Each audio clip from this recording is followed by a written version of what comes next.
Mlango wa 10.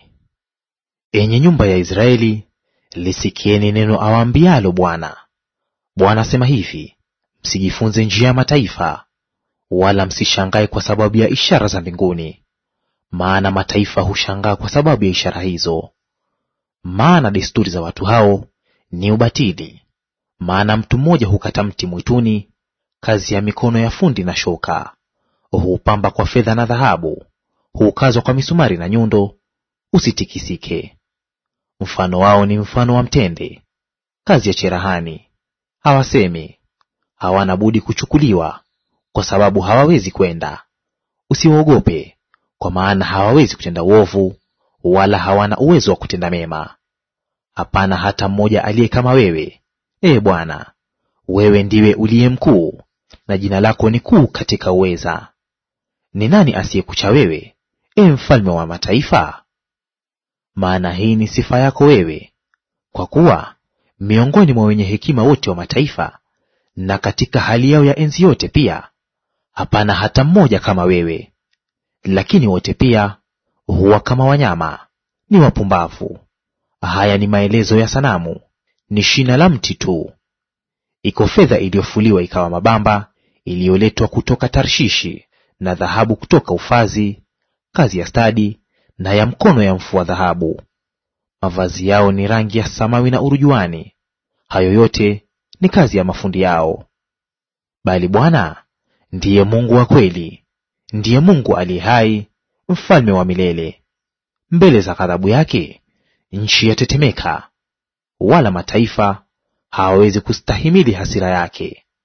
Mtawaambia hivi, miungu hiyo isiyofanya mbingu na nchi, hiyo itaangamia katika nchi, nayo itatoweka chini ya mbingu. Ameiumba dunia kwa uweza wake, ameuthibitisha ulimwengu kwa hekima yake, na kwa ufahamu wake amezitandika mbingu. Atoapo sauti yake, pana mshindo wa maji mbinguni, naye hupandisha mawingu toka ncha za nchi. Huifanyia mvua umeme, huutoa upepo katika hazina zake. Kila mtu amekuwa kama mnyama, hana maarifa. Kila mfua dhahabu amefedheheshwa na sanamu yake ya kuchonga. Maana sanamu yake ya kuyeyuka ni uongo, wala hamna pumzi ndani yake. Ni ubatili tu, ni kazi za udanganyifu. Wakati wa kujiliwa kwao watapotea.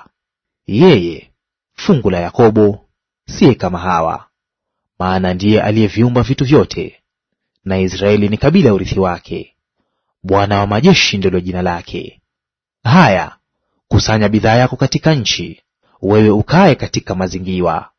Maana Bwana asema hivi: tazama, wakati huu nitawatupa wenyeji wa nchi hii kama kwa kombeo, nitawataabisha wapate kuona taabu. Ole wangu kwa sababu ya jeraha yangu, pigo langu laumia, lakini nalisema, kweli ni huzuni yangu mimi, nami sina budi kuivumilia. Hema yangu umetekwa nyara, kamba zangu zote zimekatika. Watoto wangu wameniacha na kwenda zao, pia hawako. Hapana mtu atakayenitandikia tena hema yangu na kuyatundika mapazia yangu. Kwa sababu wachungaji wamekuwa kama wanyama, wala hawakuuliza kwa Bwana. Basi hawakufanikiwa, na makundi yao yote yametawanyika. Sauti imesikiwa, tazama inakuja, mshindo mkuu kutoka nchi ya kaskazini, ili kuifanya miji ya Yuda kuwa ukiwa, makao ya mbweha. Ee Bwana, najua ya kuwa njia ya mwanadamu haimo katika nafsi yake. Kuelekeza hatua zake si katika uwezo wa mwanadamu. Ee Bwana, unirudi kwa haki, si kwa hasira yako, usije ukaniangamiza. Hasira yako uwamwagie mataifa wasiokujua, na jamaa zao wasioliitia jina lako. Kwa maana wamemla Yakobo, naam, wamemla kabisa na kumwangamiza, na kuyafanya makao yake kuwa ukiwa.